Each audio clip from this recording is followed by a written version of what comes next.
Bobby. Ça. Bobby. Oui, oui.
Allez, c'est bon messieurs, go!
Le bouclier est arrivé, les deux équipes sont là, mesdames, messieurs.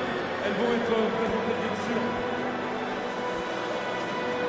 À monsieur Tiens. Thank you, Jimmy. Yes, good evening, everybody. What an occasion, what a venue, what a fitting finale to a top 14 season that's entertained throughout.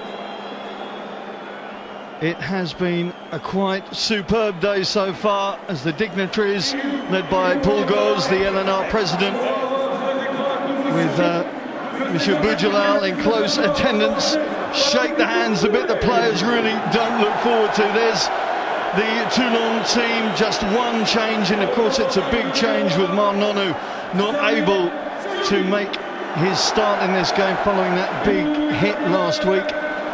It means that Mathieu Bastareaud wears 13, Momoz moving one step closer to Matt Guiteau in that midfield. There's Maxime Momoz, Matt Guiteau there alongside Samu Manoa. Such big names in world rugby wearing the red and black of Toulon. Ending with Guillaume Garrado there, the captain. What a view. It is spectacular, doesn't really cover it. It is a very special place as Jackie Lorenzetti meets the presentation party. There's Mathieu Reynal heading up the officials this evening. A big day for him, shortest distance he's had to travel, and he lives in Perpignan, a Catalan himself. And there's the blazered Racing. That's a throwback really to the 1987 final between these two, when Racing wore pink bow ties. A real era of chic elegance. There's their main man. You can't take the spotlight off Dan Carter.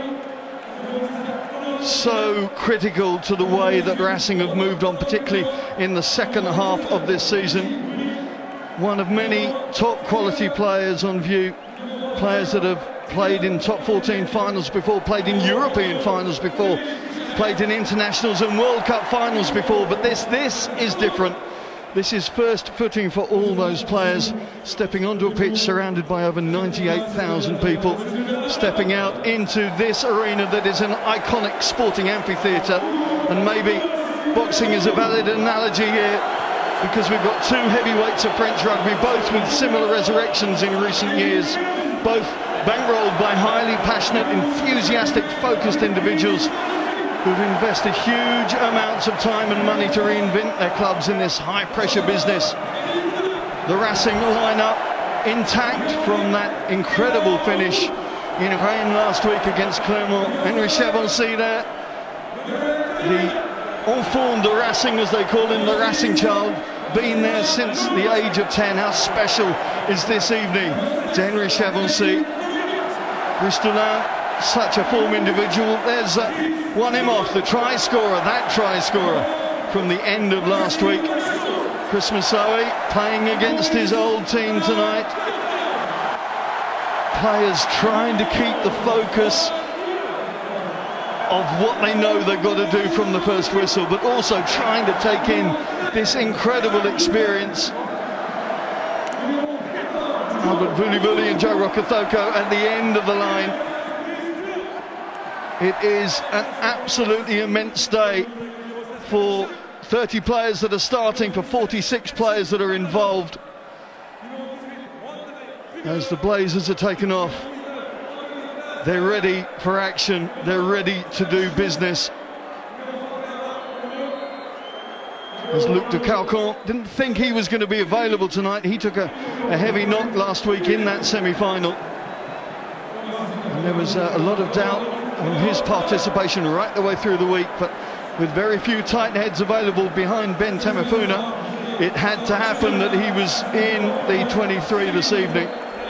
A potential weak link avoided. Well, Lee Halfpenny, what a story to come back after that huge long injury period and make the impact that he did in the semi-final against Montpellier.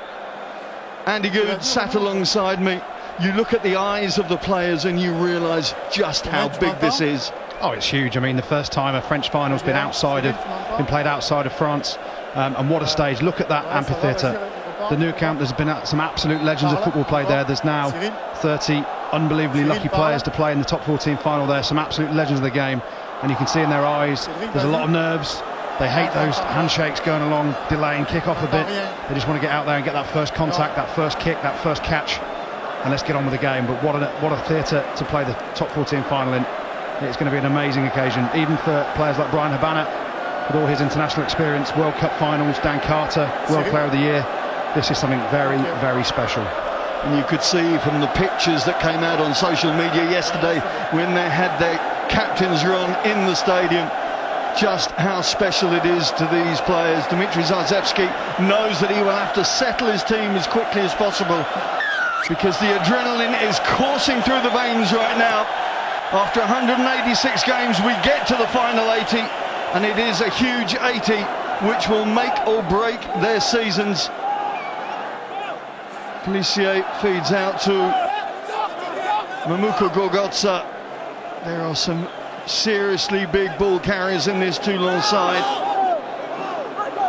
and it is going to be key to see how they get their hands on the ball, how quickly they get their hands on the ball early on. As it is, it's Eddie Benarous who gives away the first penalty after just 30 seconds. Yeah, really happy there with the refereeing from Mathieu Reynaud. It's really important. Top 14 finals have been some turgid affairs over the years. No team has scored more than 20 points since Perpignan back in 2009. You want to see an open game. So the first penalty against Eddie Benarous for not rolling away. You just see he gets stuck in there. It's Chili Chava who doesn't help him get away, but that's what you want to see. You want to see tacklers rolling away, a fast-paced game. And if the referee keeps to that rule, we could see some open play. And Toulon love to score tries, don't they? 90 tries in the top 14 this year. Racing not so much. They'll play a pragmatic game, but this man Lee Halfpenny, what an entrance back into the top 14 last week with his performance in the semi-final. In his second game of the year, you're playing at the Nou Camp in the final. Not bad, is it? Big game player. Huge. Anything but a show pony though, Lee Halfpenny. Such added value to the team with this sure-footed kicking style that saw him kick 6 out of 8 last week in Rennes.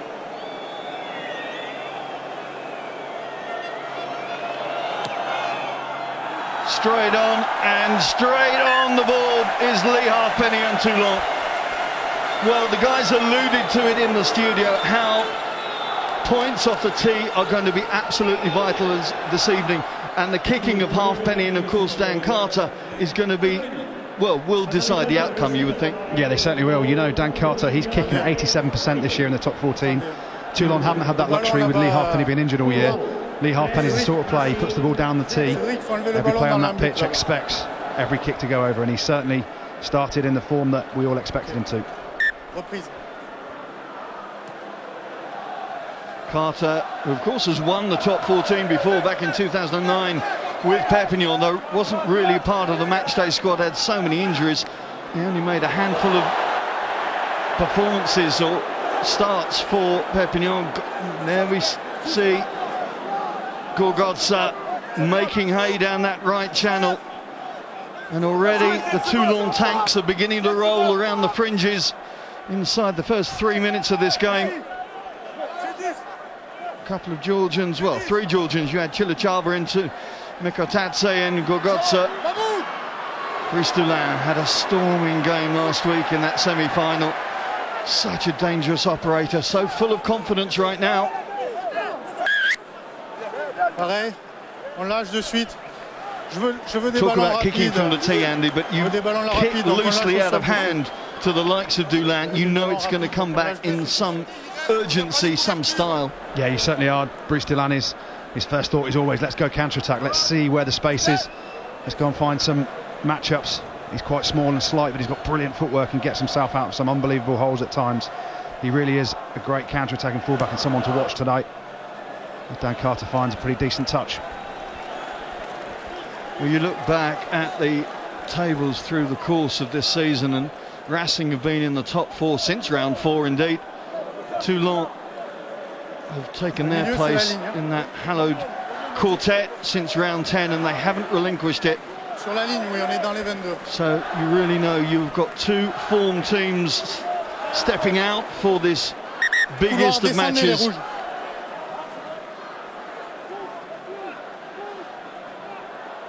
Zazewski had a huge game in that European quarter-final against Toulon.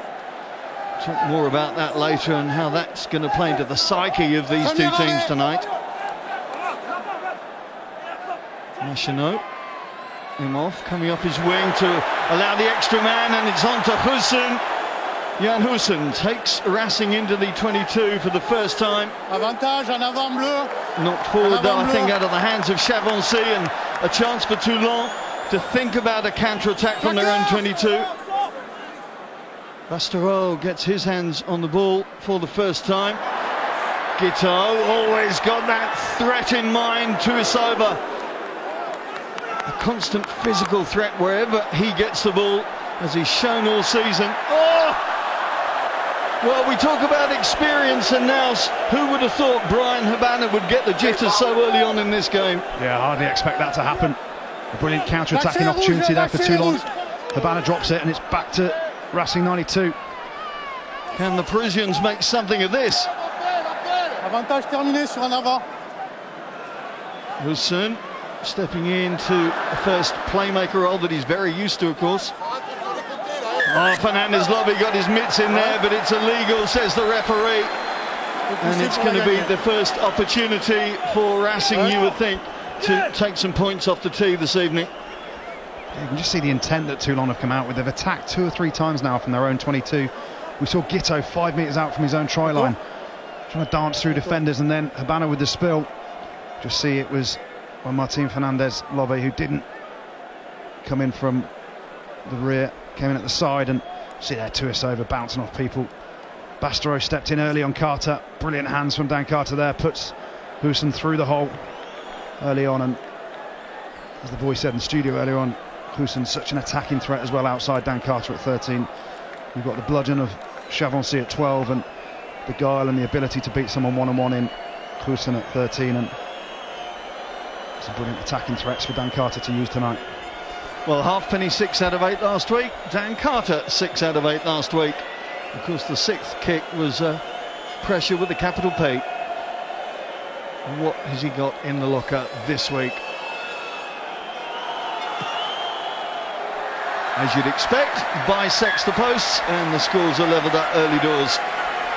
Yeah, pretty simple kick there from Dan Carter standards. No one in the world would expect him to miss that. As you just see, Martin Hernandez Lobby not happy with himself, hitting himself on the head after giving a dumb penalty away. But we've got 2 world-class kickers on show tonight. 2 of the best in the world in Lee Halfpenny and Dan Carter, and they do not miss those opportunities. Arrêt du temps. Matt Guiteau, of course it was only 8 months ago he was up against Dan Carter in the Rugby World Cup final at Twickenham. Yeah, he was, and what happened that day? Dan Carter, man of the match. What a performance that was from Dan, but it's great to see Matt Guiteau back. You know, when he plays for Toulon, they win 78% of their games. When he doesn't, Toulon only win 58%, sorry. So See how important he is to that Toulon team. Yes, that's a very valid stat, I think. The hand that he puts on the Toulon tiller is so important. As it is, it's the Racing Maul trying to work their way out of their own half. This really is going to be an arm wrestle this evening. I think Zazewski and Belarus have just about got possession, certainly leading that drive.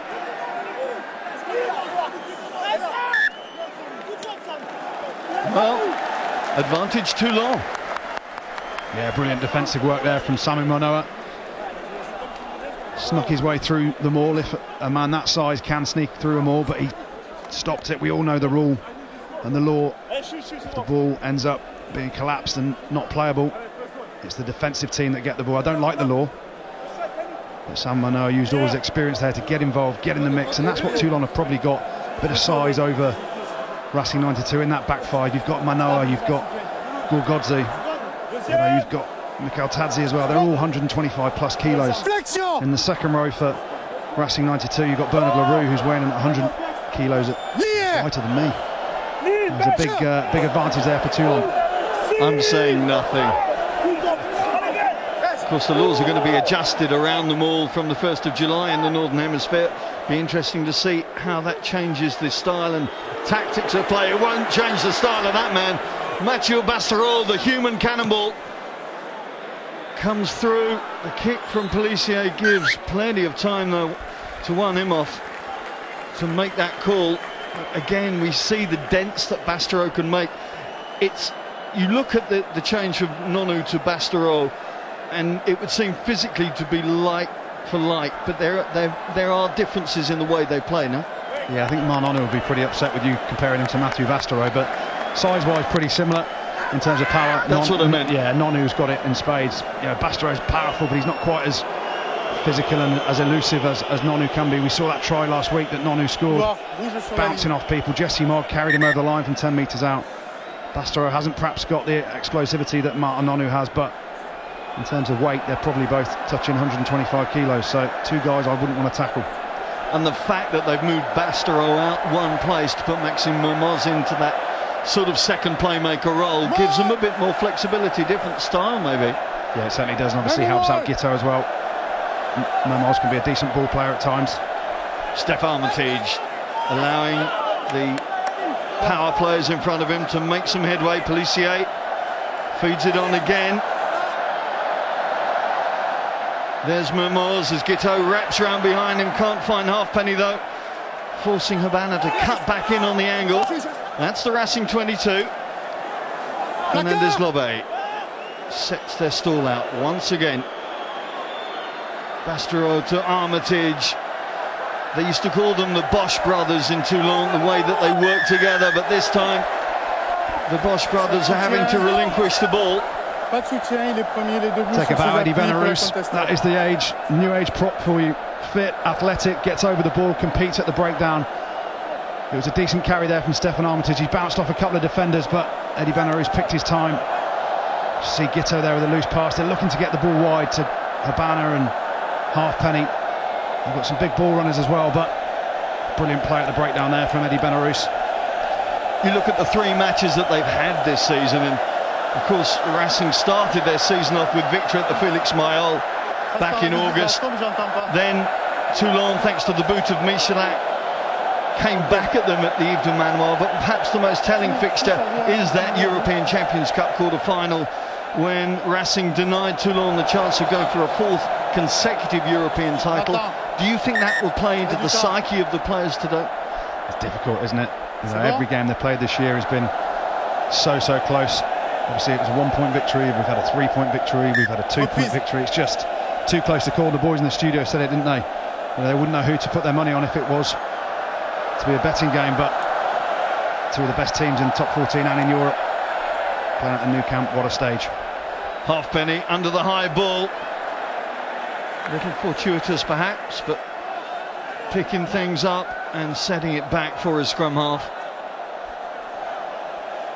Guiteau again, the pass had ambition on it but didn't have execution, and wayward distribution from the Australian number 10. Maybe a few nerves showing there. Yeah, they're obviously trying to play this attacking game that Yeah, they've been so successful at top scorers in the top 14 in terms of tries, and just lacking a little bit of accuracy at the minute. They've given Racing 92 a couple of opportunities in their own half through their own mistakes. There's a big impact player. We talk about the Toulon tanks. Well, they don't come much bigger than Ben Tamefuna. Hussein looking back on that reverse switch inside, almost catching Toulon out.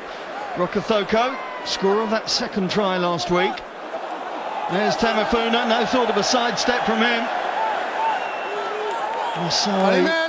Working so hard against former teammates, of course, this evening. Zazewski setting the target. Oh, it's back. Fernandez Lobby leaps over the top to take possession. And that is a big turnover for Toulon.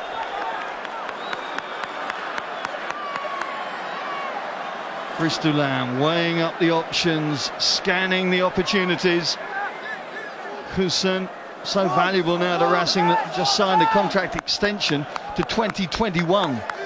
That shows how valuable they think the South African now is within their ranks. Toulon tries to just thread one through, but the ricochet doesn't work. En avant du rouge, il tape sur le ballon. You just see a slight difference in attacking formations here for Racing and Toulon. Toulon trying to put width on the ball. Racing very much trying to go through the guts around the breakdown. We saw Tamefuna with a couple of pick and goes. We saw Zazewski as well. They're trying to play it tight, and when the space is on, they'll go to Toulon and Hussein, but the forwards are trying to make the hard yards, aren't they? That's how they won that quarter-final, the Champions Cup. So Toulon here, a little chip through. Simon Manoa just getting a little knock on. Maybe a bit of a harsh call, but the difference in the size. Look at that, Tamefuna, 135 kegs. What a monster. That's a seismic collision. That's going to be measured on the Richter scale, isn't it? I'm sure it is. Stefan Armitage won't enjoy getting bumped by him again. Flexion. He is a massive unit, is Tamefuna. He's been brilliant for Racing this year in his first season.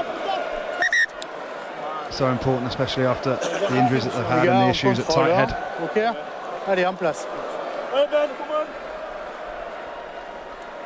We have to remember how much rugby that Racing have had since Christmas, really. This is their 19th consecutive game. For Toulon, having been ejected from Europe, as I said earlier on in April, and then going straight to the semi-finals, they've had 4 rest weekends within that period of time. Will that play in, do you think, before the end of this game? I think it could, especially with guys like Matt Giteau, who's only played 7 games this year. You know, Lee Harpenny's only his 2nd game, so they're going to be fresh. And Racing are right on the end of their energy levels. You just perhaps saw that in the scrum there, the power of that Toulon pack, especially that back 5, the second row, the weight coming through that scrum is going to be evident all the way through. Quarter of an hour gone and nothing between these two. Matt Giteau, of course, the rumour was back in 2014-2015 season he was tempted to go to Racing Metro, as they were then. Had a look round the facilities. Didn't like them. Okay. Preferred the son of the Med, obviously. I think so. And you talk about someone that's going to Toulon. We've got Wandere Curry on the bench. So for family reasons, he's not signing for sale anymore in Manchester. He's going to sign for Toulon on the south coast of France. I don't know what family reasons they are, do you? Couldn't understand it. Scrappy presentation to Pellissier, and he gets Lorraine wrapped all around him. Fernandez Lobe steps in at scrum half. Again, it's Armitage offering to do the hard yards.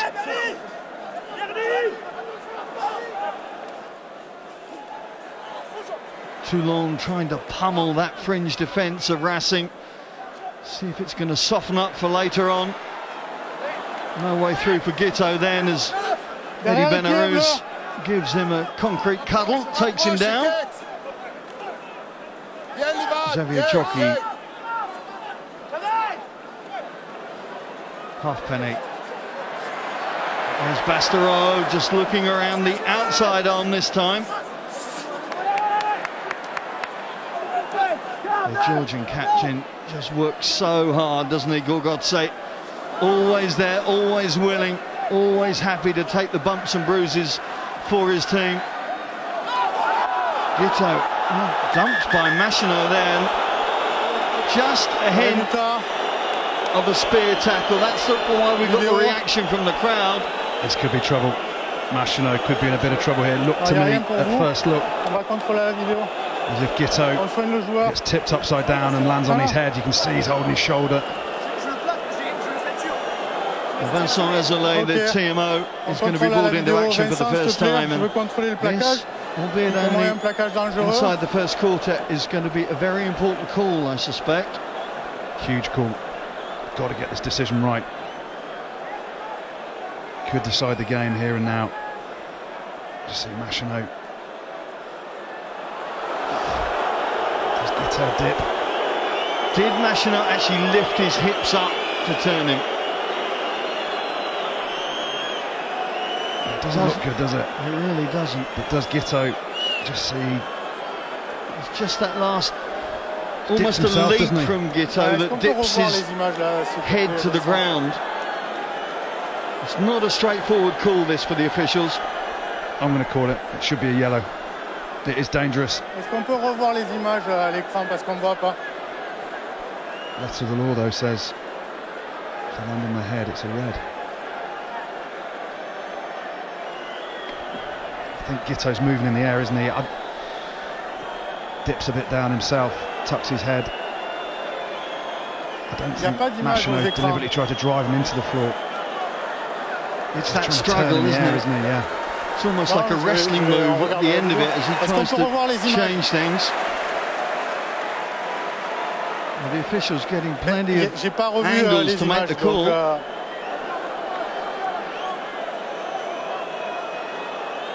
Dis-moi sur quelle partie, quel numéro c'est le bleu et sur quelle partie du corps il tombe? C'est sur le dos, j'ai l'impression, non? He's just saying on his back, he's fallen on his back, is the referee's impression.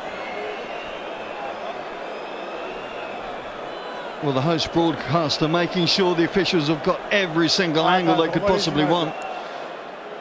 I guess the big question is whether he lands on his head or his top of his shoulder and his back. If it's a back, then it'll be yellow, but if it's a red, it's going to be a sending off. Sorry, if it's his head, it'll be could be big trouble for Maxime Machino. Yeah, the referee's talking about him landing first impression on his back, so you say he's edging towards a yellow card. Here we go. Ok, 9. Judgment call is. Donc, plaquage retourné. Ok, le joueur retombe sur la tête. C'est lui qui tombe. It's going to be red, I think. Attention sur le début. Non. Vous connaissez la règle. Plaquage retourné, le joueur retombe sur la tête. C'est un carton rouge, monsieur. Red card. Bad news for Racing. So early in the piece, Maxime Machino sent off for that tackle on Matt Guiteau. And how is that going to affect the match equation for the rest of the 62.5 minutes? That's a massive decision. You can see how devastated Maxime Machino is. Just heard the referee say to Dimitri Zarzewski there, you know the rules, you know the laws. He's landed on his head, it's a red card. I don't agree with the decision at all. But letter of the law, he is right, I think. Whether it's through the help of Matt Guiteau just dipping his head at the last second, trying to protect himself. It just didn't look good. And the referee's made the decision, red card, game changer. The disconsolate Racing scrum half disappears from this huge arena as Lee Halfpenny adds some salt to the Parisian wound. Bernard Laporte, Tom Whitford to his right, Steve Meehan to his right. Well, Tuisova trying to console the opposition line, but this biggest of all stages, this biggest of all days, Machino such a key cog, and there you can see the angle that maybe the officials made the call from, and it does appear that that head was crunched as he hit the deck. My goodness me. Right, so what do the two Laurents do? They've got Xavier Chauveau, the replacement, young replacement scrum half on the bench.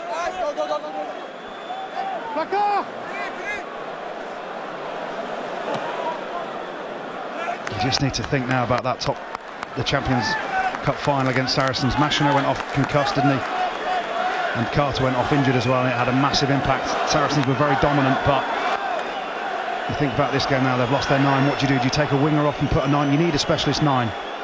You're not going to win a game without a specialist 9. And it's not quite the same as when CJ Stander got sent off a couple of weeks ago, was it, for Ireland? And they could almost cover that back row position. Yeah, you just did it to great effect, of course. Yeah, Ireland did. You just double your work rate. But 9's so specialist. I think you need to bring on Chauveau, who's on the bench. Well, Masoi stepping in as temporary scrum half, or one him off, is going to release the ball from that maul. Chevansy. Oh, the ball flipping clear. I'm not sure whose hand it came off. A Toulon hand, says Michel Reynal. This is Maxime Mamos, ripping the ball in the tackle. Looks like it's going to be one him off, stepping in initially anyway, off the left wing. Interesting, they've got Xavier Chauveau on the bench covering scrum half.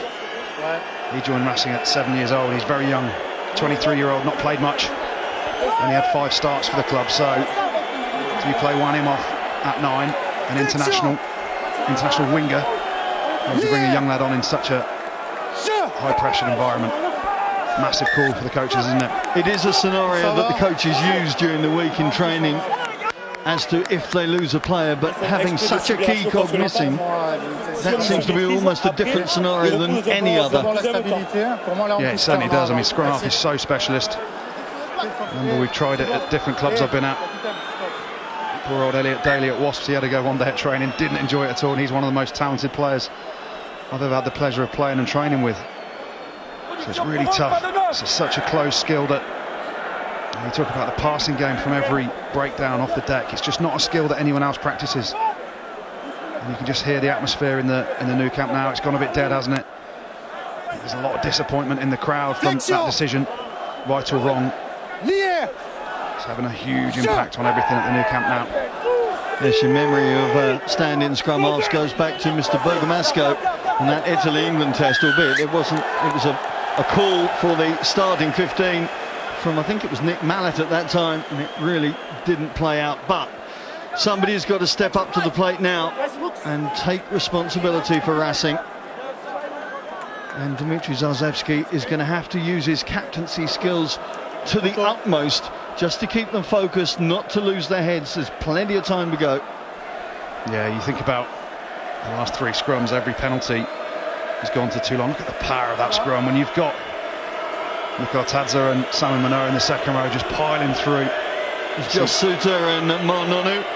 Suter, one of the joint captains, and neither of the joint captains, of course, are playing for Toulon this evening because Juan Smith is the other one. Yeah, you just think that Racing, the wind's gone out their sails a bit. They're getting absolutely smashed at the scrum.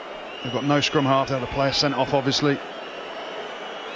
And Toulon won't have to do too much to keep extending this lead, and with this guy kicking your goals, I'd expect it to go up to 9-3.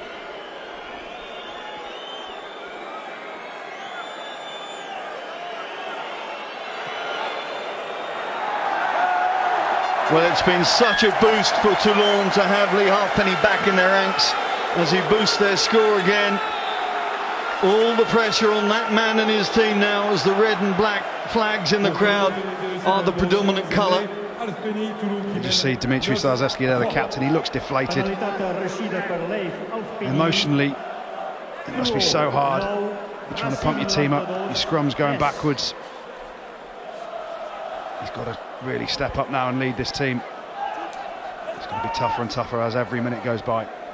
Is it a case of just almost getting through to half-time and minimising the damage so they can get their heads together in the hutches as to what they want to do for the second half? Yeah, it's got to be. There's Belarus again with a great steal at the breakdown. Great work from the loose head. Now the tight head tries to make a little headway. Girardo, the Toulon captain, Masoi, is going to be brought back. Got to think about Christmas, Zoe.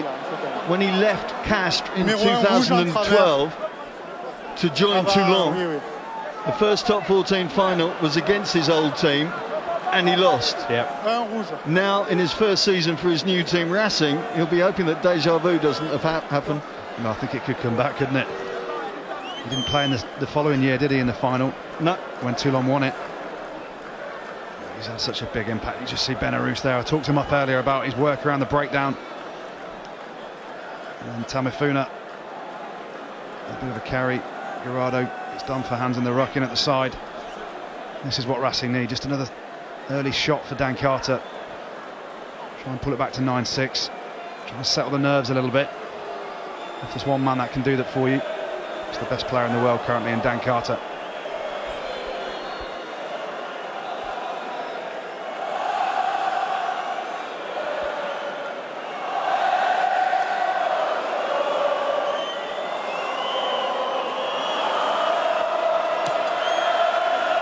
The Marseillaise trying to motivate the Racing team. There's Xavier Chauveau watching as his premier fly half does get them another 3 points. I wonder how soon it is before we're going to see that young man on the park. This is where the coaches earn their money now, isn't it? Do they just stick with him off until half-time, then discuss it as a team? Just got to play some territory, get out of their half. Don't give Toulon any opportunities at all now. Try and see out the next 15 minutes. Cousin sat back, but able to present the ball to Imhoff. Nyanga won 2 top 14 titles with Toulouse. Imhoff doesn't find his fly half directly, and Dulin skates to a halt, and suddenly there's just red shirts in front of him. The skills of Imhoff really being put to the test now. In fact, so much so that he tries to make some headway around the fringe, often risking the pass inside his own dead ball area. Chevron-C steps in to show out should be done, and Hussein running his way out from behind the white line. Again, there's a red reception committee waiting for him. Thankfully for him, the penalty goes Racing's way. Yeah, that just shows what I was talking about earlier. You've got to bring a scrum half on Xavier Chauveau. Dan Carter, the best 10 in the world, was put under pressure from Imhoff. Imhoff trying his best to play 9, but that passing skill, passing off the deck, so different to just putting the ball through the hands regularly as a back. You just see it was 2 passes on the trot that went awry, and then he didn't have the confidence to make a pass dummies and went himself, nearly got turned over. And luckily, the feet of Johan Hussein got themselves out of trouble, and then a pretty silly penalty. See the pressure he's under. Got to bring a scrum half on, I really believe that. Take a winger off or something. You can't take a forward off because your pack is going backwards. Your whole attacking game will be stunted by the passing of someone playing at 9 who's not used to playing there.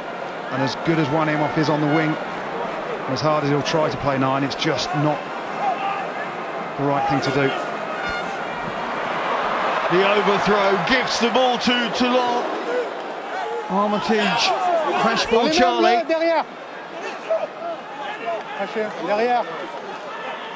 Pellissier doing the dog at the bottom of that maul to get the ball back. Gorgodze. Straightforward work from the big Georgian. Armitage looking for that wraparound behind him, but there was nobody offering.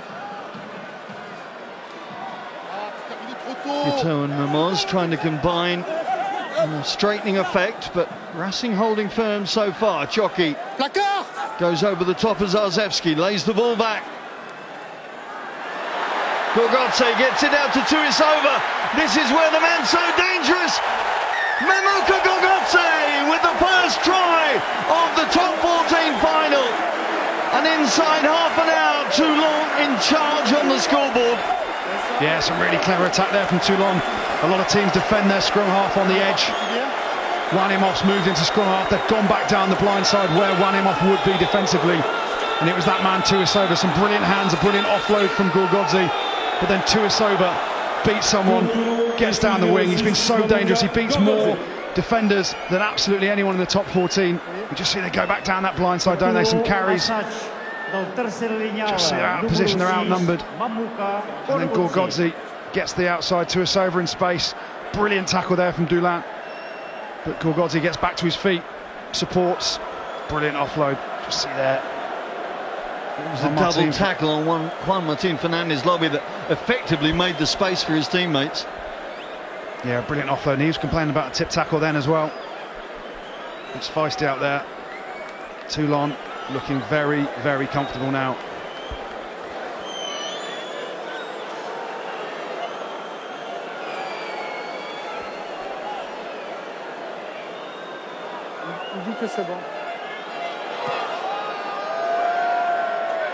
Oh, bouncing off the upright, but Toulon do have a 2-score advantage now.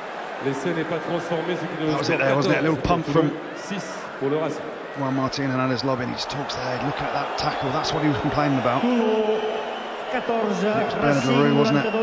Tips him up, but they get the try.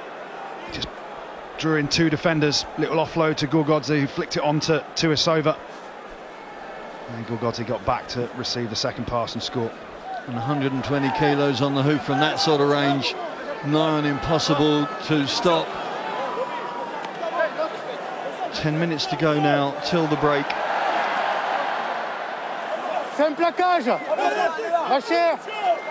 These Racing forwards are really going to have to up the ante now before that half-time whistle to try and get something else for their team. Pellissier hangs one high and finds a good touch ultimately. Yeah, Toulon don't need to do too much now. Just clear their lines. Put some pressure on Racing 92 there. Racing 92's set piece has been struggling at scrum and at line out. They lost their last line out, didn't they, when they were trying to clear their lines.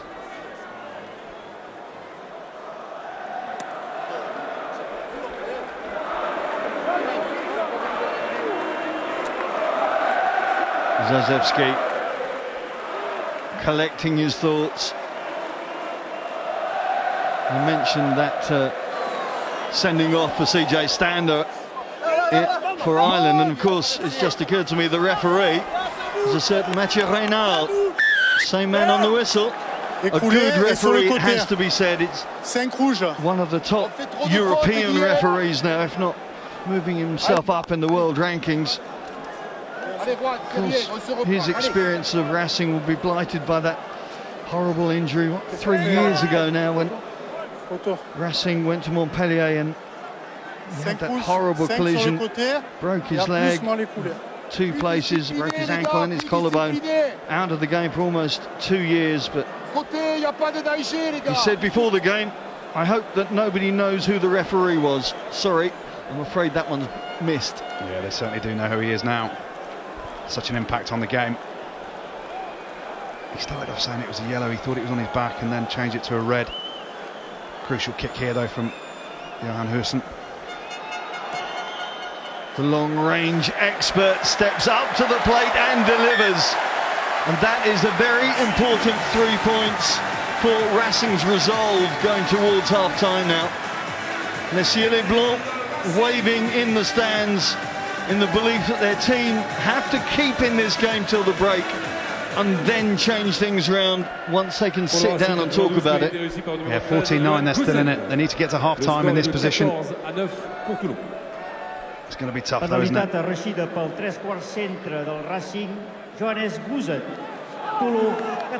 Hussen losing the ball in the contact though, and it's invited Toulon to run it back. Guillaume Gerardo, like Monsieur Reynal, a Catalan, of course played for Perpignan when they won the trophy, as did Maxime Mermoz, although he wasn't part of that squad at that time, I don't think. Actually may have been, yeah, he was, wasn't he? He was coming through from the Toulouse Academy. Steph Armitage out to Bastareaud. There's the French captain.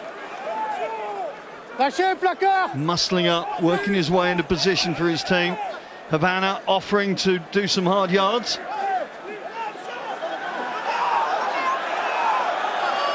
And again, great work from Eddie Benarous. The loose end, working as an auxiliary flanker in those sort of situations. Yeah, it's not the first time we've said that, is it? Third penalty is one at the breakdown. He's not doing too well at the scrum, going backwards in the scrum, but the breakdown he's winning penalties. Some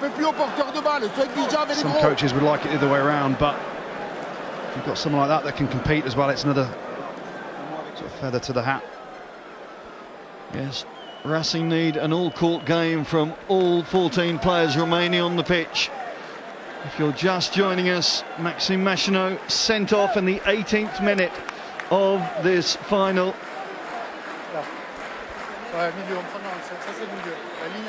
Zarzewski, we talk about top 14 champions. Of course, he was part of the Stade Francais side back in 2007. That took that accolade.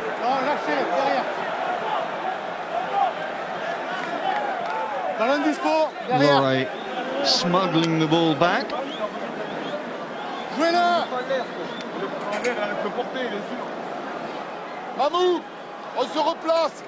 Zarzewski with his hands on the ball, but waiting to go, and it's always that, am I allowed to go, sir, from the defenders around the fringe.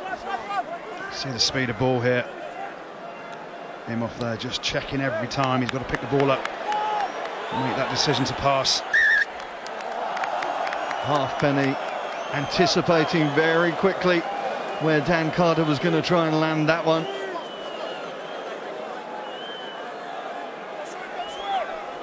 For somebody who's been out so long, psychologically, I mean, these games are big enough as they are, but physically and mentally for him, it's such a big challenge, isn't it? Especially when you've got Dan Carter and Brice Toulon trying to land bombs on you outside the 22 as he does now. This time Halfpenny can't take cleanly, but his mates help him out.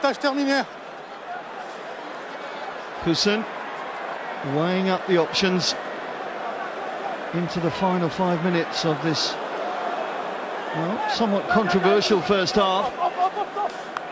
Dulac going around the periphery, trying to find his way out. In the end, it's him off. Tamifuna, the conduit.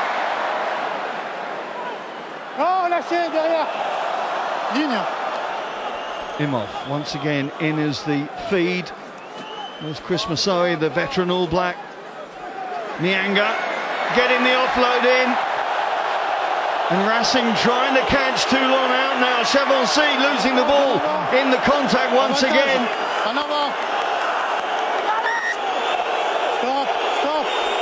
Yeah, you just see the frustration on the Racing 92 players. They're just feeling that Toulon aren't rolling away, and it's slowing their ball down even more. Not only having one Imhoff as the 9, who's checking his passes, checking his position of the ball, whereas a 9 gets to a ruck, picks it, chucks it, and it becomes more natural. Just hear Zarzewski complaining about them not rolling away, slowing the ball down, but the play there from Racing going through the guts again, little pick and goes around the edge. Marceau with a little bump, offloads to Zarzewski there. Nyanga around the corner, offloading to one Imhoff. Just see there, Chavancy picks up, goes through. Complaining about a high tackle there from Stephen Armitage, but for me it's not high. He just manages to lock in on the ball. Well, plenty of rugby coming your way this weekend. This the starter of a fantastic rugby offering on Sky Sports tomorrow. Wales trying to stop the grand sweep from the All Blacks. England on the flip side trying to make sure they do it over Australia. And then we go to Port Elizabeth tomorrow afternoon for South Africa against Ireland. What an equation that one is. And then, well, the World Rugby Under-20 Championship final comes to its conclusion. Ireland against England from the Academy Stadium in Manchester. 6:30 Sky Sports 1 to see the future of World Rugby. It has been a fascinating tournament, no question. And with two local sides, in inverted commas, looking for that gold medal, it is going to be an intriguing final match. We've got intrigue aplenty in this one as well.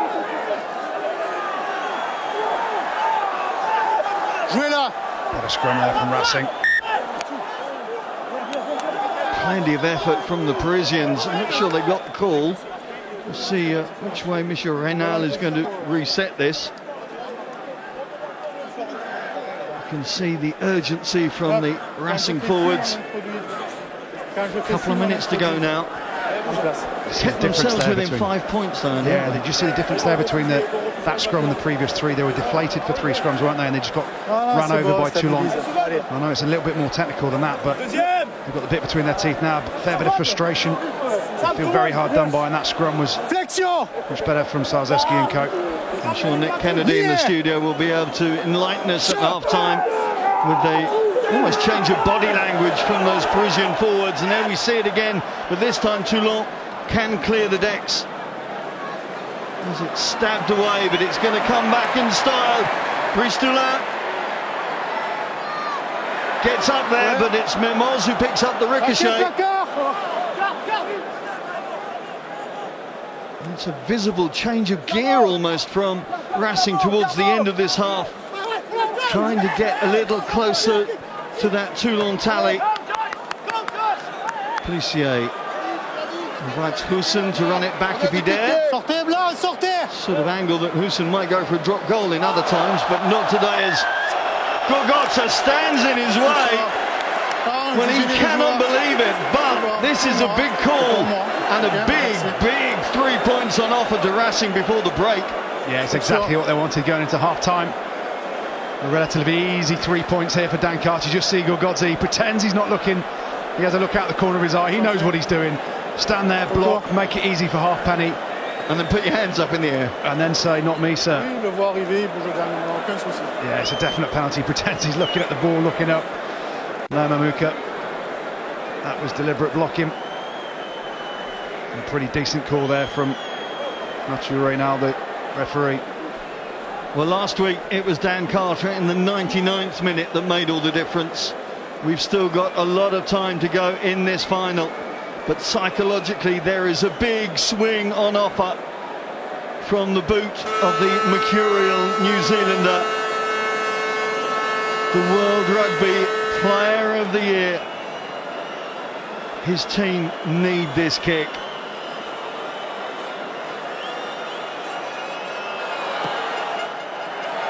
And no surprises, he supplies it. Half-time whistle goes, Racing down to 14 men, but keeping themselves in the game. Half-time, it's Toulon, leading 14 points to 12. What a match.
Est-ce qu'on peut revoir les images? Ben, j'ai pas revu. J'ai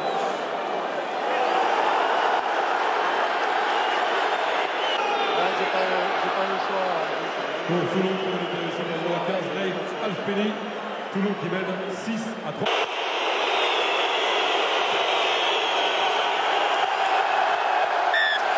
Placard!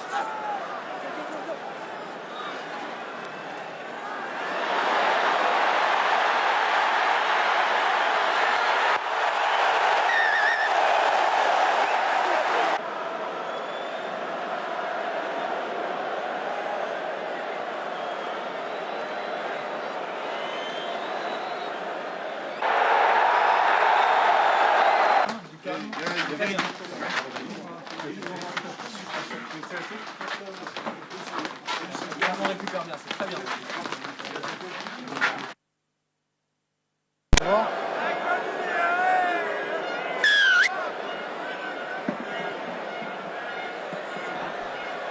Welcome back to the land of the Matador, where Toulon are holding the red cape, but plenty of bullish behaviour from Racing towards the end of that first half has shown that they mean to keep in this game despite being a man down. Just, well, nearly 3 months ago now, El Clasico produced a very tight affair between Real Madrid and Barcelona, which the visitors won 2-1. Are Racing going to be able to pull themselves back from this 2-point deficit in the next 40 minutes and get the deserved reward for their season? Really, it's been such a special season for the Paris side. Andy, tactically, what are you expecting now that Racing have had the chance to sit down for 10-15 minutes and sort out what they're going to do? Yeah, I think the boys in studio talked about it, didn't they? Keep it tight, play a territory game early on, and go through their power runners up front. And Toulon, the opposite, they'll be trying to shift this Racing 92 defensive line around, trying to play at a high tempo, trying to play at pace. Should tire out the 14 men from Paris. And of course Toulon will go looking for that gap, trying to find where Racing have had to make the adjustments. And the likes of Bristoulin, Joe Rokathoka there, and won him off. Really going to be tested out athletically more than anything else. Chavancy, the man to step in first and allow that clearance from Hussein. But it's going to come back at them.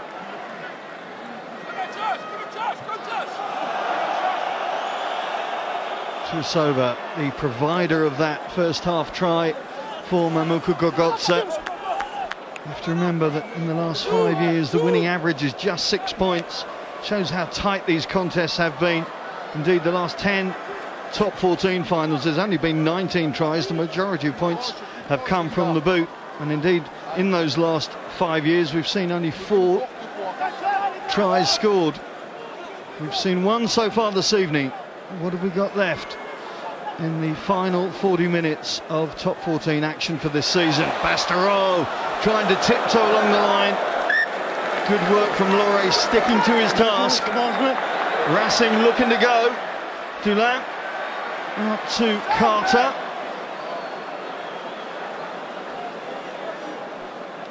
Sortez, rouge, sortez! Leaves plenty of time for Halfpenny to decide what he's going to do. Zarzewski makes a bit of a hash of that up and under though, and it's going to be Toulon who sent the red waves going towards that blue and white defence once again. Placard! Avantage terminé. Advantage is over. So Chiocchi puts his head down and drives. Scored a remarkable try against Montpellier about 3 weeks ago now, I suppose. Went all of 30 metres in. Memos. Is this going to be his last game in Toulon colours? A lot of gossip linking him to Bath in the English Premiership. Samuel Manoa. Power. Another power operator to Isova. Zarzewski doing really well to get his mitts in there, stop that ball coming back and allow his team a breather. Yeah, brilliant tackle from Dan Carter originally. Eddie Benarous piles in, and then the captain, Dimitri Zarzewski, gets over the ball, wins the penalty. You can just see though the ease that Toulon are attacking with, going from left to right, finding short sides. They've got numbers on their feet. Racing are having to work so hard just to repel every attack, and they're going to need more of that from Carter in defence, and Zarzewski and guys like Eddie Benarous around the breakdown. There's Ronan O'Gara alongside Laurent Labite. What concoction have they set up at half-time to try and keep their team in this, but give them a chance of snatching their first Bouclier de Brennus in over a quarter of a century. Interesting, O'Gara is the defensive coach, isn't he? Not known for his defensive capabilities himself, but could always unpick holes actually in opposition defensive when he was a 10, so he's done exceptionally well there, hasn't he, since he's gone. Not on your bucket list then? Defensive coach in Paris? O'Gara's got that ticked off. I'll take the south of France somewhere maybe. One of the few clubs you haven't played for or been involved with, but you get what I mean. There's interesting perception of defensive alignment now and defensive needs and how it's changed, of course, over the last 10-15 years. My mind goes back to that quote from Murad Boudjelal on April the 1st, just before that European quarter-final between these two. He said the loser of this match will be favourites for the top 14. Now, there's a lot of jest, and you always wonder with Michel Boudjelal whether he's on the wind-up again, as Nyanga just takes his eye off the ball at the critical moment. But that fired up his team, especially when Bernard Laporte said, I don't think we're good enough to win this tournament, but we'll annoy a lot of people. Yeah, interesting call there from Laporte saying that, because that was a few weeks ago, wasn't it? And he probably knew Halfpenny was nearly fit again, and Giteau was coming back, and Samu Manoa, who hadn't played that much, he was back. Habana was back from the sevens. He's a wise man. He's putting things out in the press that he doesn't believe himself, and here they are in the final, 15 against 14. You see the speed of the Racing ball, though. Zarzewski was calling players in then, wasn't he, to try and go short, try and pick and go, and then not enough of the guys got on their feet. Saw Tamifuna struggling. Chris Marceau was in front of the ball, and Toulon have only conceded, I think it's 37 tries this year in the top 14.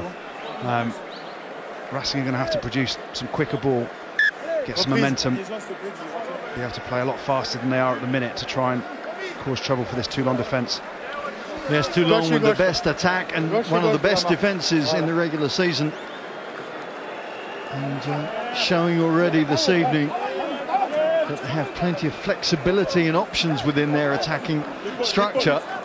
It's a matter now whether Racing are going to allow them the ball, the opportunity to really show what they're about. Look at those stats. There's the challenge that it is for the Parisians, and they're up to it in the scrum.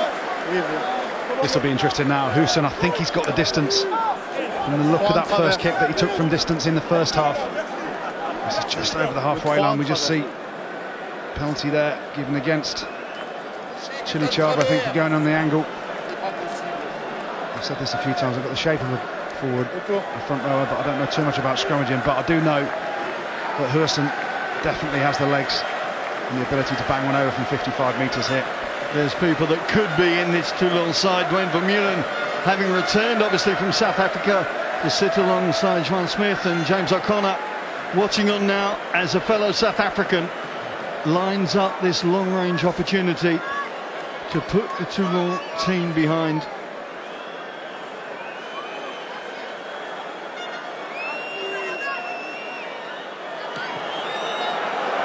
It's on its way, it's hit the target, and Ronan O'Gara applauds Hussein as for the first time his team have got their noses in front. Yeah, who'd have thought that? After 18 minutes with Machino sent off, a couple of minutes into the second half here, and Hussein hits a monstrous penalty there. He's done it all year for Racing when he's got the opportunity. Smashed a big one over in the semi-final, didn't he? He just snuck them into the lead. You remember the young South African announced himself to the top 14 on debut with a 54-metre drop goal. He has got a massive boot. There's Michel Hussein. Now his team though, back in their 22. They've got to make sure they don't allow Toulon to respond with points so quickly after taking the lead. Westergaard going through former teammate Dimitri Zarzewski, former teammate for club and country, of course. Bestereau joined up with Stade Francais just as Zarzewski was lifting the Bouclier de Brennes for the other Parisian side. Again the call goes to Racing, again the work at the breakdown bears dividends, and already we're seeing in the first 10 minutes of this second half a sea change in attitude. Yeah, you saw there Ben Tamifuna, perhaps renowned for his work rate around the park, certainly is for his scrummaging and his ball carrying, but he did what Eddie Benarous did in the first half, got over the ball, won on the penalty. I think Toulon were complaining that he didn't release. The two Catalans having conversation there, and Gerardo obviously not happy with the way this match has started since the break. Si vous voulez avoir raison, moi je donne une information pour vos joueurs. Après vous faites ce que vous voulez. Je vous le dis, faut passer le message. French captain, you've got to learn here. Don't go back at the ref too much. You're expected to win now, Toulon. You're expected to go on and get a lot of the calls, but just saw there it was Wenceslas Lauré And Tamifuna, I think they showed enough of a clear release there. And Stefan Armitage went to deck, and you see Gerardo was looking at the ref straight away, appealing for it. Before he's just trying to nip that in the bud, really. Well, the work of the Racing props, both in the set piece and in the loose, very impressive. And the Parisian hordes in the stands, making a weekend of a trip over the border, are enjoying life right now. Of course, this game coming to Barcelona because initially of the Rugby World Cup, forcing the top 14 calendar to shunt a little further backwards, and once that happened, it became clear that the Stade de France was not available due to the Euros.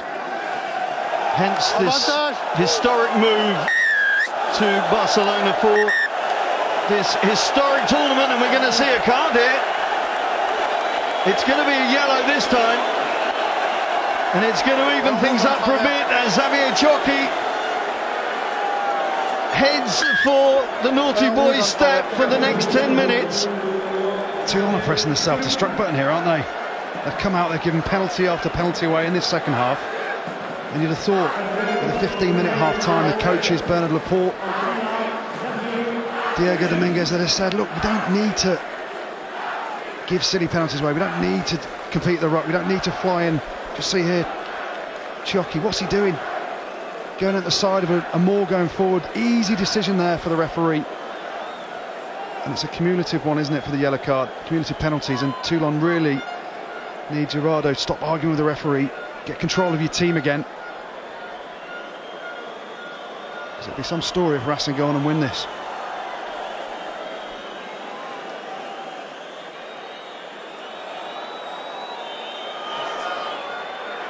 He's done it again.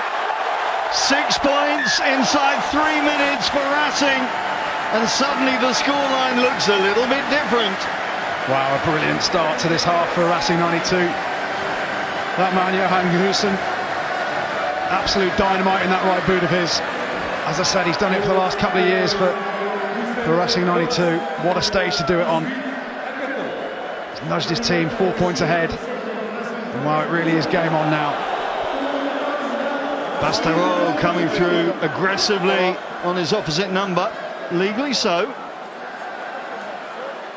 Now the teams are levelled up for the next 10 minutes. Is there a temptation for Racing to change their plan in order to maximise this opportunity, or is it just keep the same going? I think it's keep the same going there. They're a very pragmatic team, naturally, even when they've got 15 players on the field, and that man Dan Carter's kicking for territory. They're slowing it down a bit. I think in attack they perhaps need to lift the pace up, but keep playing through the forwards, keep the driving wall going. Force errors on Toulon. I think Toulon are just expecting this to click now, and these next 10 minutes are crucial. It's 14 on 14, just seeing the tackle again. Less of the law, it is a red, but I feel ever so sorry for Machino. You're still not convinced, are you? We watched it a lot through half-time. You're still not convinced? Less of the law, he lands on his head, it is a red, but I think Gitto's just dipped to try and protect himself, and it makes it look a lot worse than it is. Well, that's a line-out that looks as worse as it was, as the deflection allows Massaoui to take his team up to halfway. Chavancy looking for a better gain. I think he's overcooked that, seriously overcooked that one. Chavancy not renowned for his kicking skills, but that was a waste. No, that's for Dan Carter. Lead the kick into him. Henry Chavancy, I've played against him, he's a massive unit, he's powerful, he's strong. Carry hard, get into the Toulon half. He's forced Gitto to make tackles. He might get a penalty at a breakdown. Don't stick it on the toe, mate, when you can't kick. Leave that to the kickers. Dan Carter, best in the world at it. Yeah, the alliance between Carter and Chavancy has really been a hinge for Racing and for their upturn in form since Carter's introduction. Of course, Chavancy has been what they called the godfather, been working with him on his French, taking him around town, introducing him to Paris. Big hit from Massaoui. Massaoui really fired up now. Massive hit from Massaoui, and he lets him know, doesn't he? Gerardo's losing his head a bit. He's captain, you've got to get control of yourself. He's just dipped. Just getting under the skins, aren't they? You can see it's rankling now. The odd, just take a look at the scoreboard. The change is forced now. He's argued with the ref. You're the captain, you're the leader, you've got to take the example yourself. Get the discipline of your team right. He's knocked it on there. Massive tackle from Marceau. Then he's getting up and trying to give some verbals. You see it again here. Bang! Chris Marceau. Huge hit. Dislodges the ball. Wouldn't fancy running into him anymore, would you? I'm not sure quite how good Guillaume Garrado's Kiwi is, but I'm sure Marceau made his point as he stepped back. So, change in that Toulon front row. Florian Frazier on for Stefan Armitage. And it is Marceau who picks and goes. Gets the call from Carter, and suddenly Racing are opening up here. Hussein straightening things up. Tuisova with the big hit. Toulon cutting back into the heavy traffic. Chavancy taking things on. Who's stepping in at scrum half? This is where the instinct has to kick in. It's Rokothoko to allow Nyanga to go again. Gymnastic falls now that make you look twice to wonder how they've gone to ground, but the ball continuing to be set back. Imhoff in as that feed.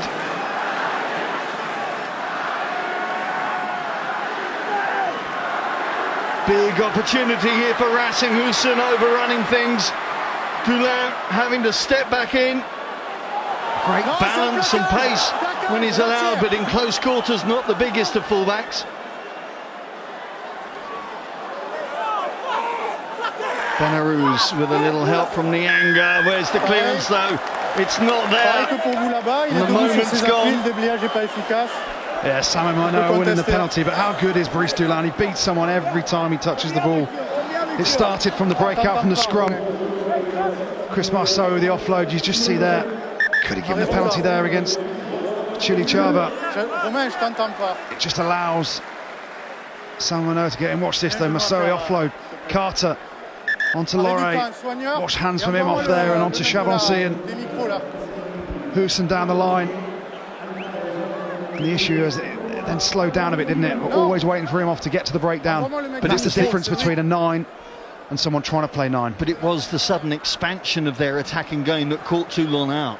Yeah, it was Marceau off the scrum, wasn't it? Brilliant break. He's so powerful. He's done it for years, whether it be for the Hurricanes back in the day, the All Blacks, Cast when he first came over, Toulon, now at Racing. He's been a brilliant player, and at 37, I tip my hat to him, Chris Marceau. He's still going and going strong. He's been such a good player since he's gone over to France, and he gets that impetus, gets off the scrum there, gets on the front foot, and then the offload game comes. It's so difficult to stop there. See Toulon, he beats people for fun, doesn't he? Just shows that a game of rugby is for all shapes and sizes. He's small, Chris Marceau is big, yet they can both be equally as effective in different ways at times. Yes, you look at shot there from Guiteau, was it? Always looks worse in slow motion, doesn't it? Well, Guillaume Garrado looks like he's going to be unable to continue. Well, there's another change in the equation. Jean-Charles Aurioli, a regular replacement for the Toulon captain. A Toulon man, of course. Not that many of those around. Not in the Toulon ranks, I should add. There's a lot of guys signed in from here, there and everywhere, but it's good to see someone coming through the Toulon Academy like Jean-Charles Aurioli has. Yeah, Florian Frazier, another one, but it has to be said they are a rarity. The guy that's been Simbin Chioki, he came through the academy too, so we've all been listening and watching to guys like Carl Heyman. He put a massive amount of work into that club, very successful. So Jacques Delmar, the forwards coach, just analysing what's happened in the first quarter of an hour in this second half and how things need to be changed from the Toulon perspective.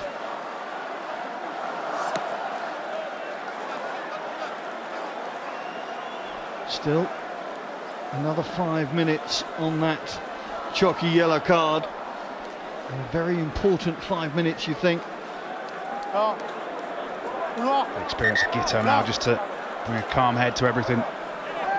Another change at hooker, this time for Racing, that's Kamil Shah. The vibrant buzzball of a hooker who's made such an impact this season, both for club and for country, of course. The high ball goes up, Toulon takes cleanly, but Tuisova, I think, was ahead of the kicker there. Yeah, he certainly was.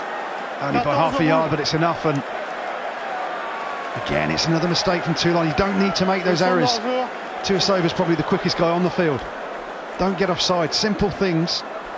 But in the final, gives Racing here an opportunity to go 21-14 up. And who'd have bet that? After 18 minutes, Dan Carter with a bit of French there, saying poteau. Have a look at this. Half a yard offside. Joshua Tuisova, why? It's the sort of thing that coaches pull their hair out for. Absolutely no need for it. But it gives Dan Carter an opportunity to put Racing 7 points clear in with 24 minutes to go. Could be a decent lead to hold on to. Well, this, the court of King Leo, of course. Lionel Messi, the man who normally orchestrates things here, comes the Crown Prince of Rugby, Dan Carter, stepping up to give his team just a little bit more security on the scoreboard. And who would have thought, after 18 minutes, when Maxime Machineau was sent from this pitch, that midway through this second half, his team would be in front by this amount. Yeah, it's some turnaround. Toulon look shell-shocked. Their discipline's letting them down. It's been started off with their captain, Gilles Guirado, arguing with the referee. It's just filtered down, hasn't it? Basic errors, simple discipline errors. And Racing somehow, without a scrum half on the field and down to 14 men, have got a 7-point lead. Halfpenny feeds out to Giteau. Those are the experienced operators now, the likes of Habana.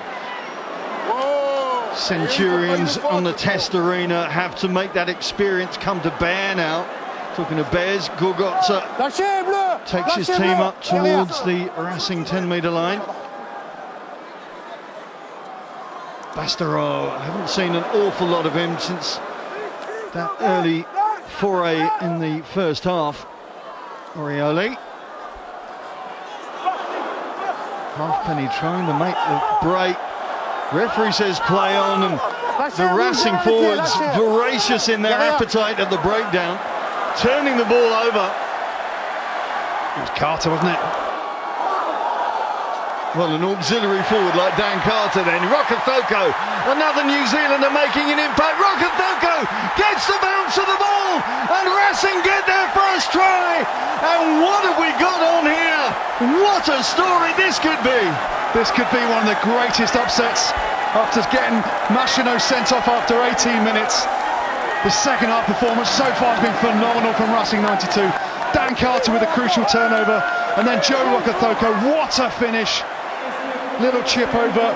He's been on fire for Racing Metro over the last few weeks. Scored a try in the semi-final last week. Watch this. Dan Carter over the ball, take a bow, doing the back row work. Chavancy with a clear out. And there he goes. You can see Rokethoko scored the second try last week against Clermont. Different type of try then, but all that nous that comes to bear. And there is the score. Well, 18 minutes into the first half, they went a man down permanently. 19 minutes into the second half, and look at the scoreboard. There you go, what a chip. Look at his face, delighted. All the bench boys there to celebrate with him. Anthony Claessen's leading the charge, Luc Ducalcon. What a story this could be. Brilliant hands from Hussein. He's chipped over Habana. And had the speed and luck of the bounce of the ball to get over. Wow, what a scoreline this could be.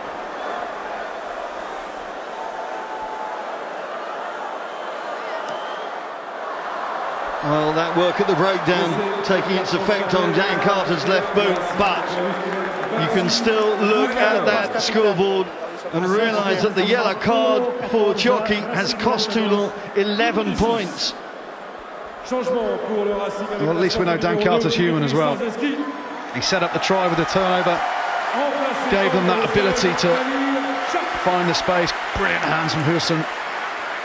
Thank Arthur is human, he can miss a kick. And wow, Toulon, you've got some questions to answer now, haven't you? An hour gone in this final match in the top 14. And yet again, great sporting theatre from French League Rugby. What is going to happen in this final quarter? You wouldn't want to put your money either way, euro or pound. Where? Memos having to struggle back to pick up the pieces.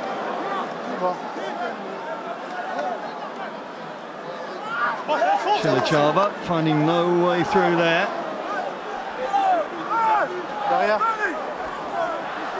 Racing back to 15 men now. Stefan Armitage back from his enforced rest.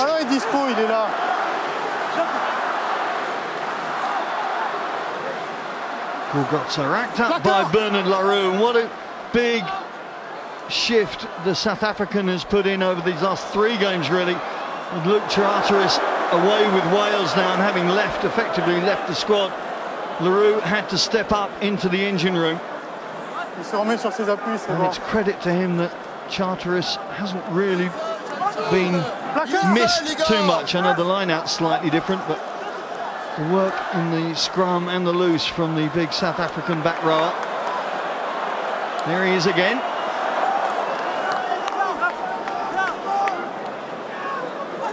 Gorgotza's been huge for Toulon, but the Racing defence monumentous at the minute.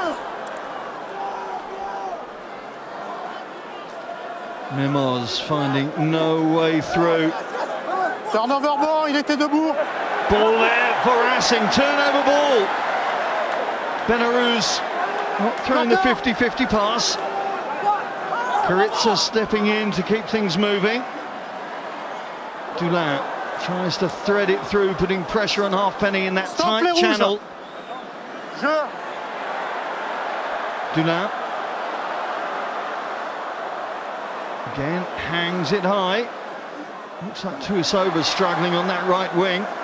Police comes in to cover. Yeah, the battle at the breakdown is certainly being won by Racing 92 at the minute. Tamifuna again with the turnover. What work from those 2 props. Eddie Benarouz got 3 turnovers in the first half. Now this is a big change. Freddie Michalak on for Matt Guiteau. Dylan Armitage also going to join the fray. 2 guys, of course, are heading to Lyon to join up with Pierre Mignoni from next season. What is their swan song going to be? How are they going to finish? Can they impact now in these final minutes of the top 14 final? Well, if there's a guy you want to bring on to try and change a game, Freddie Michalak is that kind of guy. He's got the ability to win you a game, but also, I've seen Freddie a few times, he's got the ability to lose you a game as well, and with nothing to lose, they're 12 points down. He's potentially the guy that can unpick this Racing defence that has been so phenomenal since Machino's been sent off. This could be key as well. That's problems for Racing as Tamifuna limps from the park to Calcon, the man to replace him. You can see a few players now struggling. You see Tuisoba in the background. Doesn't look like he's fully fit. There is Ducalcon, thankfully for Racing fans, recovered from that big hit that he suffered last week. It's been a tough few weeks.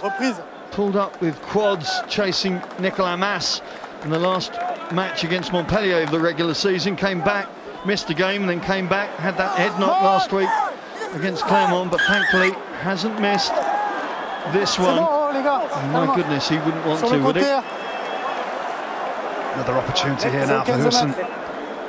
Toulon again, their discipline has been abysmal. In at the side of the ruck. Send it in at the side. Hussein definitely has the legs here. And wow, if he gets over, knocks this one over, it's a 3-score game. Jackie Lorenzetti, the man who 10 years ago took over Racing Metro as they were then in the Pro D2, got them elevated to the top 14 in 2009, effected such an expensive and glamorous makeover, as indeed Mourad Boujalal did to Toulon Bougelal's seen some return. This would be the first return for Michel Lorenzetti, and how he is desperate for Husum to nab this three-pointer. Oh, he's missed that one. Just a little too far on the angle. Crucial miss that. Very, very tough kick. Without stating the obvious, if he slots that over, it goes to 15 points in front. 3-score ball game. Racing become huge, huge favourites then. Dominguez looking on, he doesn't know what's happening. Where's Bernard Laporte? Mad Bernie's gone missing. As he often does, it has to be said. Does that surprise you? No. Has had a great era, shall we say, in Toulon's colours. 7 finals in the last 5 years, and won 4 of those. Has made a huge impact in replacing Philippe Saint-André. Here's another replacement for Toulon. It's Gorgotze going off, being replaced by Virgil Bruni, another Lyon-bound Toulon player. Michalak with the restart. Got to be careful to not allow any scraps for Toulon to feed on in those sort of scenarios. Himov has done a very good job. Let's look at the clock. 65 minutes, and they haven't put on their replacement scrum half. Correct decision so far, isn't it? I questioned it. Stan corrected him. Himov's been brilliant. Potentially, if he carries on man of the match status. Well, they've mixed and matched on occasion with Chaboncy stepping up, or Moussoui, but in the main, it's been the Puma winger who's been hovering around the breakdown to keep things moving. Carter, drop goal, not going to find the elevation, or indeed the direction. Quarter of an hour left of the top 14 final, and Racing at the moment dreaming of their first Bouclier de Brennus in 26 years. Is it going to happen? Are dreams going to come true? Potentially they could. Right decision there from Dan Carter. Just keep chipping away, trying to get 3 points. Worst case scenario, Toulon kicking the 22 back to you guys, and you've got possession again. Carter gets the call from former All Black teammate Rokothoko. Karitsa it is who steps in as the feed this time. Kamel Shah and Chris Moussoui trying to organise position as well as possession. Ducalcon loses it in the contact.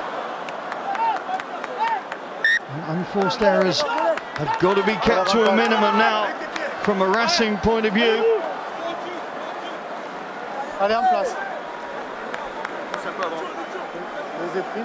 Fernandez Lobe has been a part of this Toulon side since 2009, played in all of those 7 finals I mentioned. Look at the body language of the Toulon players. They don't look like they're energetic, they don't look like they're buzzing to try and get this game won. A few of them on their haunches. I think they just expected it to happen. The rearguard action from Racing has been phenomenal so far.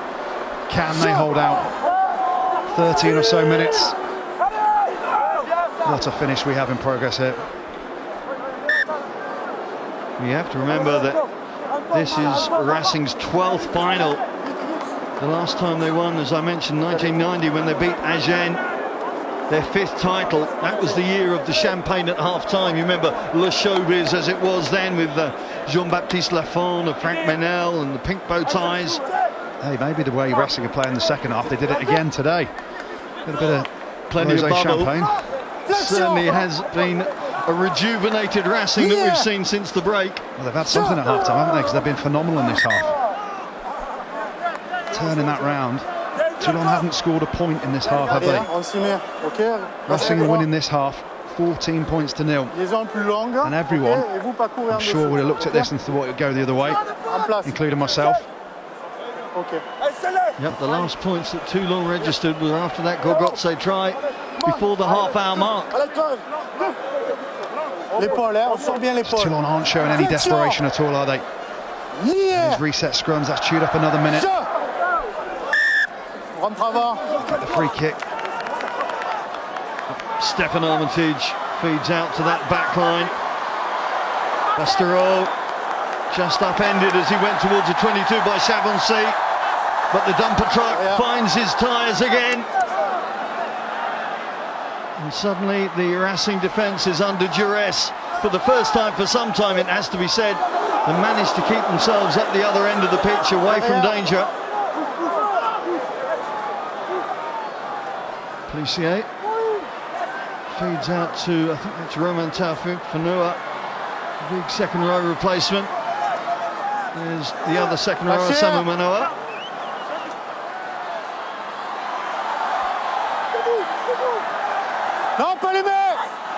Mishlak caught inside that breakdown, so the forwards are going to have to try and reset position before the playmaker can get back in. Delan Armitage steps up to take responsibility.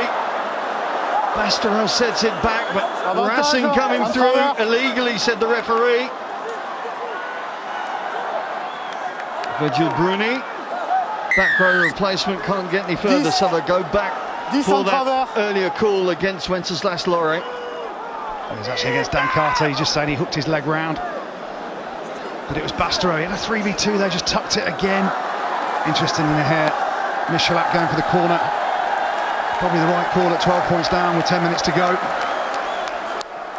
Toulon have got to look to strike now. They've got to get that forward drive going. They've been so successful at that this season. And there's the guy that effectively won them the semi-final. Andre Creux. Well, they'll need intercepted it. Maybe they'll need something like that again tonight. It's a big 10 minutes for Jean-Pierre Creux, not least because next season he'll be wearing the colours of Toulon. But right now, all he's thinking about is Les Ciels et Blancs. And huge credit to him for seeing what was on last week against Clermont. It was great anticipation that turned chaos into a creative try from the big South African second row, which of course swung the match. Yeah, he got the offload away to wind him off as well, didn't he? He knows how to make a good decision. Oh, Racing get their mids in front. Rokothoko forced a touchdown though. What's the call going to be from the referee here? Great work from Creux first up. Yeah, Creux got his hand in there, disrupted the line out. Scrum forward for Toulon here, 5 metres out. More pressure, got to score. Pressure ball. Toulon trying to make the most of this opportunity. Racing with 8 men in their scrum, going like for like. Not putting a scrum half in place unless Rokothoko is going to step up. Advantage to Toulon. Plissier waits for somebody to cut back. That cut back is Brian Habana. And suddenly Mermoz is through. Tries given. Maxime Mermoz brings Toulon back into the game. With 9 minutes left, suddenly we have a different equation. There's the power of the Toulon scrum. Won them the penalty, and then it was Habana on a little switch off Jonathan Plissier here. You'll see it, cuts the hard line. Takes 2-3 guys with him, and then somehow, by hook or by crook, Mermoz gets his hands on the ball. A little bit of fortune there, I think, from the ex-Perpignan centre. Just pops up, doesn't it? Is it a knock-on? Just falls in between his legs, and he manages to hold on and sneak close enough round to make this an easy enough conversion for Lee Halfpenny. Brilliant line though from Habana, took in 4 defenders. Reprise. Well, Lee Halfpenny with a pressure kick now, because the value of points has just increased as we move inside this last 10-minute block.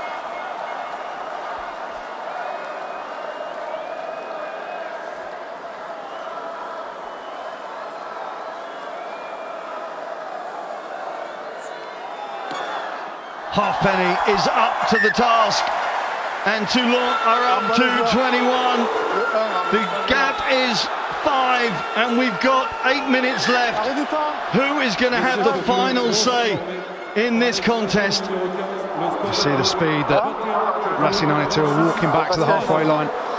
Referee wise to it has stopped the clock. And Racing will do everything they can now to slow the pace of this game down, kick it long, get the ball deep into Toulon's half. Seen Eddie Benarous coming off, I think. Yeah, Benarous replaced by Kachik Vartanov.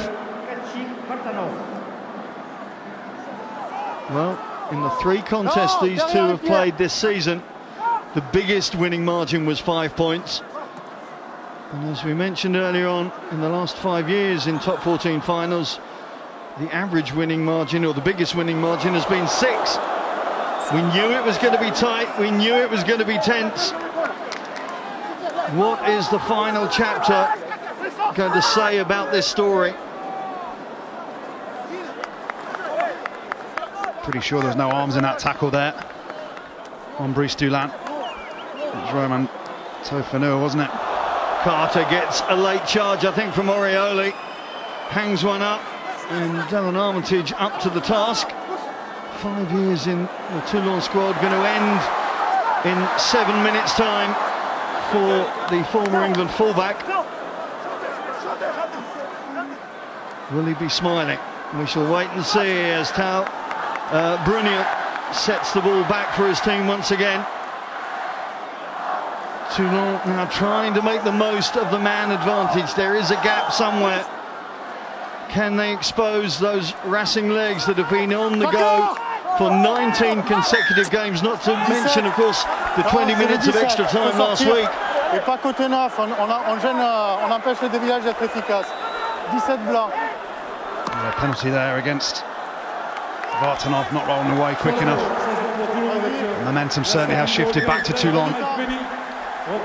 Pretty tough call there, I thought, from the referee. He was rolling away, but he just didn't let the cleaners be efficient enough. He's staying there for a millisecond too long. Chris Massoi's day is done. Looks like Lee Halfpenny coming off as well. That's a massive call, isn't it? Fullback coming off to be replaced by Theo Ballin, which will allow Dylan Armitage to revert to his usual position, but to take your prime kicker off at this time? Especially with a 5-point deficit, you might need the conversion to win it. They've got to score the try first. Here they come. Michalak throws wide.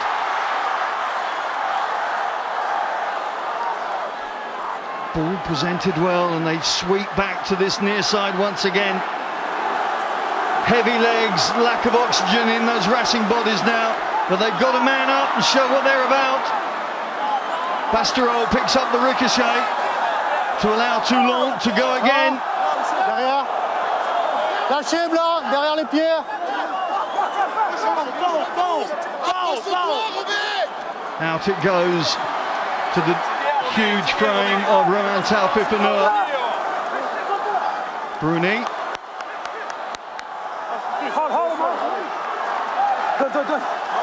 Solo doesn't make much headway, but keeps the ball in the clutches of Le Rouge-et-Noir.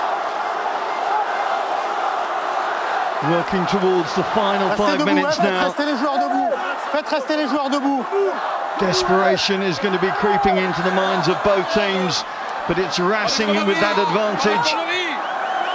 Oh, Police with a knock-on, and Racing can catch their breath, and there will be no rush for this pudding. No, some brilliant defence there from Racing. They're out on their feet, aren't they? Every single player on that field has put a massive shift in for Racing 92. And then it comes down, a little knock on there from Jonathan Pellissier. He was fuming, wasn't he, with his forwards. A little roll out, he goes to pick it up, knocks it on. I think there was an overlap. But Toulon need to find that accuracy. They've got every bit of momentum with them now, but Racing 92, they're out on their feet. Guys all over the floor. But the work rate's been phenomenal. Well, let's hope the rest of the weekend's action lives up to this first instalment. Tomorrow morning, New Zealand Wales from Dunedin gets things going, 8 o'clock on Sky Sports 1. It's followed up by Australia, England. And can Eddie Jones complete the clean sweep of his host country? And then South Africa, Ireland. Has Joe Schmidt got enough to revitalise the Irish? And then the final of the World Rugby Under-20 Championship. Ireland up against England, 6:30 is the time on Sky Sports 1 once again. Right now, we've got just over 4 minutes left with 5 points to difference. Big scrum from Toulon. Imhoff has to pick up. Brave work from the Puma, but he's been isolated. And this is opportunity for Toulon. Settling things down. You can imagine now what's going through those minds. Yeah, they've certainly got the advantage at scrum time. You just saw a little bit of inexperience there. One Imhoff picked up at 9. Scrum was slightly going backwards, and it was Anthony Claessens who flew in, dived off his feet to protect the ball. And wow, Toulon, what an opportunity this is. You can see Orioli going wild, asking for the scrum. I think Juan Martin Fernandez Lobby's captain at the minute. Orioli was desperate for the scrum. He knows he's got them. Can they convert this? Well, we saw this before from Racing in Le Barrage. They're going to take Ducalcon off, and they're going to bring, I think, Tamefanua back on, are they? There's some call, yeah, they're going to bring Ben Tamefanua back on. This is exactly what they did in the barrage. Against Toulouse, wasn't it? Yeah. And it's questionable, but the big man's had a breather. I wonder where Martin Castrogiovanni is watching this from. Formerly, of course, of Toulon, and now formerly of Racing 92. Castro only stays in Vegas, doesn't he? Taking Vartanov back off. They've taken Vartanov off and put Tamefanua in at loose head. Well, this is a big call from Laurent Labitte. Labitte and Travers, of course, know how to win this tournament. They did it with Castres in 2000. They're rolling the dice now with Racing in 2016. And they get the call. And look at the elation from those players in blue and white. What a decision there from Mathieu Reynal. Penalty going against Manasseh Saulo. I mean, just see the celebrations there of the Racing players. Husson flew in, jumping for joy. What a penalty. And penny for the thoughts of any decent prop out there that knows what went on then, because I certainly don't. The net result is Racing penalty. They clear their lines. Let's have a look at it again. Well, there was a hook coming in there, and I think it was from Kamel Shah. Yeah, it was. And that's why the hands from Virgil Bruni, I think, gave away the penalty. So credit to the young hooker. There he is. He has got to hit his man. It has to be said, his darts have been questionable through the course of this season. This is a pressure moment. Oh, they work it at the front, and Shah explodes away. Over halfway he goes. Racing moving away from danger. They don't want to put it out too far. Great work from Bernard Leroux. They've got the advantage as well. They've got one hand on the trophy now. Yeah, penalty from offside, but Kamel Shah, take a bow. It's your debut season in the top 14. Question his line out. He makes a 40-metre break. Brilliant line out call. To have the ability to call that, whoever's calling their line out now, unbelievable. Such a pressure moment. And then break upfield. I don't know who it was. I think it was Virgil Bruni offside. Yeah, he's going to be happy, isn't he, Lorenzetti? Toulon players will be absolutely devastated. Well, Lorenzetti said this was a step into the unknown towards one of the holy grails that he craves. They, of course, fell a step short in the Champions Cup final. Now they've had their shot at the Bouclier de Prentice, and they've fired bullets in adversity. Worked so hard. Dan Carter, as last week, about to add the coup de grace to this match.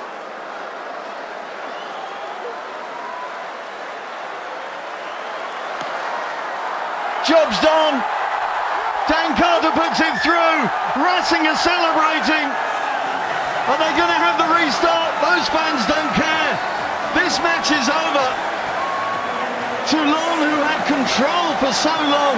After 18 minutes, they had a man advantage. They moved into a 14-6 lead. But what a job Racing have done over the final 62 minutes of this game. My goodness me, Bastereau on a rumble to try and finish things off. Bellin loses the ball in contact.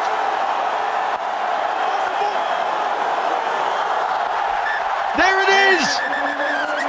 The new camp stands in celebration of new champions. They've done it! Racing 92.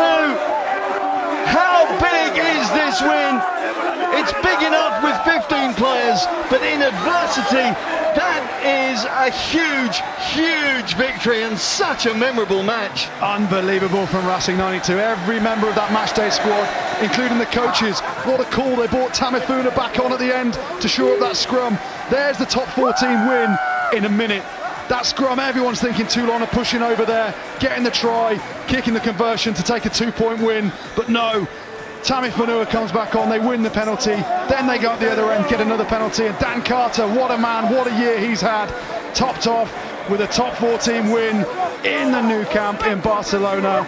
The World Player of the Year, Racing 92, champions of France. Well, Boudjelal and Lorenzetti, old adversaries of course, whose barbs at each other always seem to contain an incendiary element.